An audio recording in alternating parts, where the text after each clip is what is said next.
So my topic today is on data privacy, and it's not one of the traditional privacy concerns that you'd normally be worried about. Every one of you here, of course, uses social media of some sort or another. It's not another talk on that. What it is a talk on, though, is slightly over 15. What it is a talk on, though, is the fact that everyone uses social media in different ways, right? So every time you have a Facebook, you might have a private Facebook, a public Facebook.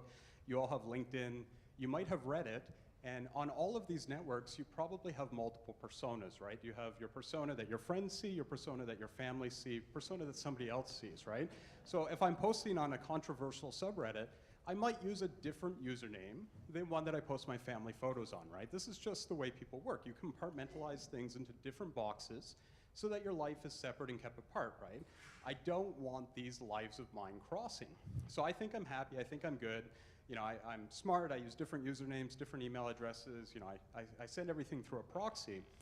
But the truth is, I'm leaving a trail behind, right? There's actually something in there that will let me follow. So somebody from the outside, by default, they can't see what's happening, right? They think this is 2 users, 3 users. They have no idea that it's me posting on all these accounts. But every time I do this, I'm leaving a trail of information. And again, I'm not talking about the cookies. I'm not talking about the tracking pixels. The content itself now is becoming the method of tracking, right?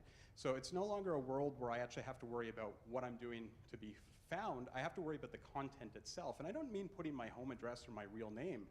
I mean, I have to actually worry about the way I write my text, right? So if you think about it, now you can do mass scale text analysis similar to what, you know, the FBI does on a regular basis for threats and, you know, Unabomber type stuff, right? You can do this to all of the data now. You can figure out things like metadata, what time zone a person's in, of course. You can figure out what time of day they're posting. You can also figure out other stuff, though. You can figure out the likelihood of what their gender is. You can figure out what type of emojicons they use. The order of the emojicons, what type of misspellings they use. All of this text analysis leads to a more unique fingerprint of a person. It's not perfect. All of the information that you gather, of course, there's a bit of a percentage chance that it's wrong. But if you have all of the data, right, if you have all of the world's public data, you're in a situation where you can suddenly start to make pretty good guesses. It's a massive game of guess who, right, with 6 billion people. And it's a game that we're starting to be able to play. I have a little bit of experience in this space. I played in this space a little while ago with a startup. And it's actually amazing how much you can do. Now, of course, nobody wants to give you the data, right? If I approach Facebook or I approach Twitter or any of the other ones and I ask them, hey, can I get a copy of your data for the last 10 years? They're going to tell me no. That doesn't mean I can't get that data, though. There are providers out there. This is what Facebook's response was. There are providers out there, though, that will give you that data. Or you can go call it yourself. We're no longer in a world where 5 trillion transactions a month is considered a large number, right? You can do this with a couple guys and a few AWS resources. This is SoftLayer, by the way, in its current form. So the other thing you can do, and the thing I wasn't involved in, but being in this space, I saw a lot of it, is that people are starting to use botnets, right? So why go pay for infrastructure and get only the public data when you can just install yourself onto 500,000 Wi-Fi access points, do a man-in-the-middle attack, and be everyone else on Facebook and gather the data that way? Not just Facebook, LinkedIn, everything else. There's people doing this today, and the data's for sale. You can start culling this data for less than 100 grand.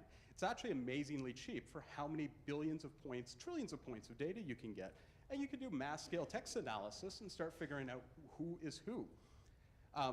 If I go back a couple years, right, people were a little bit worried about their data. You know, there's a Home Depot leak, there's a CIBC leak, you worry about your social security number. I don't care about that. The bank's responsible for that. If somebody takes and, you know, copies my ID, they copy my ID and I close down the credit cards. It's a pain, but the thing we have to worry about now is embarrassing information, right? The stuff that you don't want your parents to see or maybe your kids to see. And it's the type of world that we're gradually moving towards. There's companies sprouting up today that via this text analysis can tell you your most embarrassing secrets by matching it over to whatever else you've published in the last 5, 10 years. The fun part, or the less fun part, I should say, is that this data, if you're publishing it today, if it's not possible to do this analysis now, it will be in 10 years. Absolutely. You can already, every one of you has probably read a text by a friend and you'd be able to recognize them. Of course, there's regulations around this. We have HIPAA and FIFA and everything else. GDPR was just released. E-privacy is coming along soon. But the fact is they really do nothing about the guys that are going to blackmail or harass you, right? It's going to help with the larger companies, but it's not going to do anything at all about the other guys. That's all I got. Thanks.